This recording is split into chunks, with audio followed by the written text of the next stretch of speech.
Gérer un projet, c'est un peu comme partir à l'aventure droit vers l'inconnu. Alors, comment on fait pour arriver à bon port quand la météo, elle est complètement imprévisible? La réponse, elle tient en 3 mots: gestion des risques. En s'appuyant sur le fameux guide PMBOK, on va décortiquer comment on peut transformer cette incertitude, ce chaos apparent, en un vrai avantage stratégique. Alors, un projet sans aucune surprise, est-ce que c'est vraiment possible? Soyons honnêtes, c'est un peu le rêve de tout le monde, mais c'est une utopie totale. L'objectif, ce n'est donc absolument pas d'éliminer l'imprévu, ce serait une bataille perdue d'avance. Non, le vrai but, c'est de s'équiper. C'est d'avoir la bonne carte, la bonne boussole pour naviguer. Et naviguer intelligemment, peu importe ce que l'océan nous réserve. Pour notre exploration d'aujourd'hui, on va suivre un parcours super logique, celui du processus lui-même. D'abord, on va définir ce qu'est un risque.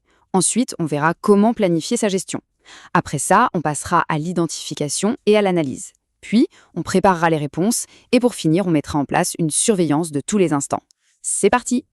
Allez, première étape. Et c'est la base de tout. Un risque, au fond, c'est quoi? Parce qu'avant même de penser à le gérer, il faut bien comprendre de quoi on parle. C'est vraiment le cœur du sujet, l'incertitude. Et surtout, l'impact que cette incertitude peut avoir, que ce soit en bien ou en mal, sur les objectifs de notre projet. La définition du PMBOK, elle est hyper claire là-dessus. Et il y a un point qui est absolument crucial à comprendre, c'est cette double facette. Un risque, ce n'est pas forcément une mauvaise nouvelle. On a tous ce réflexe de penser risque égale problème. Mais en fait, c'est voir qu'une moitié du tableau. Gérer les risques, c'est bien sûr se protéger des galères, mais c'est aussi être capable de repérer et de sauter sur une opportunité qui passe. Bon, maintenant qu'on sait ça, comment on s'organise pour jongler avec cette double facette, menace et opportunité? Eh bien, on entre dans la phase de planification. C'est simple, on ne se lance pas dans une expédition sans avoir préparé son sac et étudié la carte. C'est exactement ce qu'on fait ici. On établit la stratégie globale, la fameuse carte de navigation qui va nous guider tout au long du projet.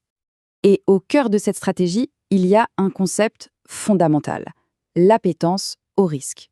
Qu'est-ce que ça veut dire? En gros, c'est la réponse à la question jusqu'où on est prêt à l'aller, quel niveau d'incertitude on est prêt à accepter pour espérer un gain.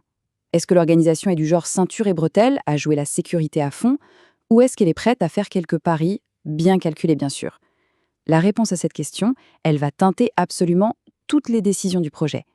Toute cette réflexion, elle se concrétise dans un document clé, le plan de gestion des risques. Et attention, il ne faut surtout pas voir ça comme de la paperasse en plus. Non, c'est le véritable gouvernail du projet. C'est là-dedans qu'on va trouver qui fait quoi, avec quels moyens, et surtout, il nous donne des catégories de risques pour nous aider à réfléchir. Penser en termes de risques techniques, externes, organisationnels. Ça nous donne un cadre, une sorte de checklist pour être sûr de ne rien oublier. C'est la structure de notre vigilance. Voilà, le cadre est posé, la stratégie est définie. Maintenant, il est temps de remplir notre carte, qui pour l'instant est un peu vide. On passe donc à l'étape d'identification et d'analyse. C'est le moment de sortir les jumelles, de scruter l'horizon pour repérer les tempêtes qui s'annoncent, mais aussi les bons vents qui pourraient nous pousser plus vite vers notre destination. Et pour dénicher ces risques, on ne reste pas assis à attendre qu'ils se montrent. Non, on va les chercher. On utilise tout un arsenal de techniques. Le brainstorming pour faire fuser les idées de toute l'équipe. L'analyse des documents de projet pour trouver des indices dans les moindres détails. L'analyse SWOT, bien sûr, pour avoir une vision à 360 degrés. L'objectif, il est simple. Ratisser le plus large possible, ne laisser aucun angle mort. Bon, à ce stade, on se retrouve souvent avec une liste de risques longue comme le bras. Le piège, ce serait de vouloir s'attaquer à tout. C'est juste impossible et surtout, ce n'est pas efficace. C'est là qu'intervient cet outil génial, la matrice de probabilité et d'impact. C'est notre filtre.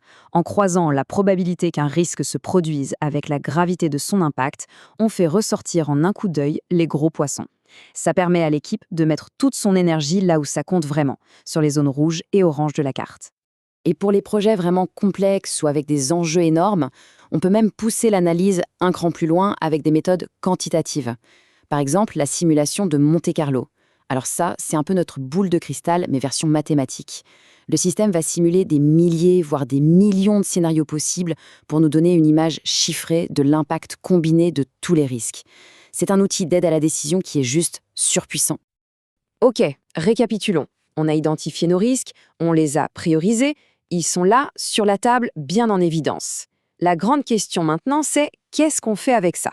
On entre dans la phase, à mon avis la plus stratégique, la préparation des réponses. C'est là qu'on passe de l'analyse à l'action concrète. Face à une menace, un risque négatif, le PME Boca nous donne une super boîte à outils avec 5 stratégies possibles. 1.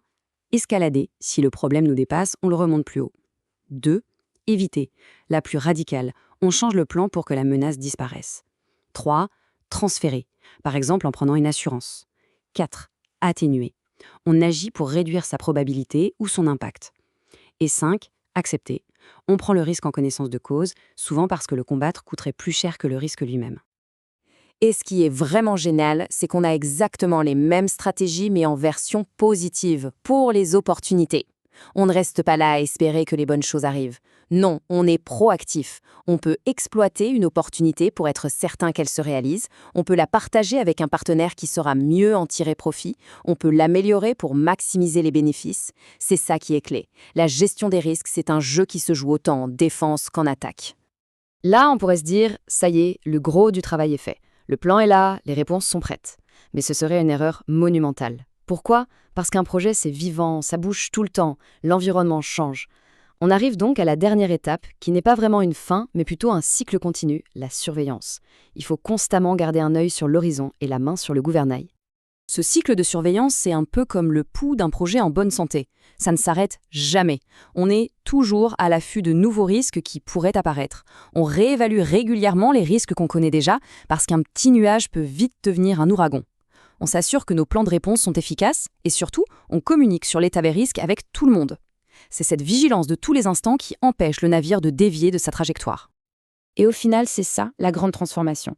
On part d'une situation où on subit l'incertitude, où on la voit comme un chaos incontrôlable, et on arrive à un pilotage où cette même incertitude est gérée. Elle n'est plus un ennemi, elle devient une variable, un paramètre qu'on peut influencer, et même parfois qu'on peut retourner à notre avantage. C'est tout le cheminement, du chaos au contrôle. Et on va terminer avec une question, juste pour la réflexion. Quel est le risque le plus dangereux au fond ? Est-ce que c'est celui qui sort de nulle part, celui qu'on n'a jamais vu venir, ou est-ce que c'est celui qu'on avait bien identifié, mais dont on a complètement sous-estimé la puissance ? C'est une bonne question, non ? Elle nous rappelle que tout, dans la gestion des risques, est une histoire d'équilibre, entre bien ouvrir les yeux et bien juger ce qu'on voit.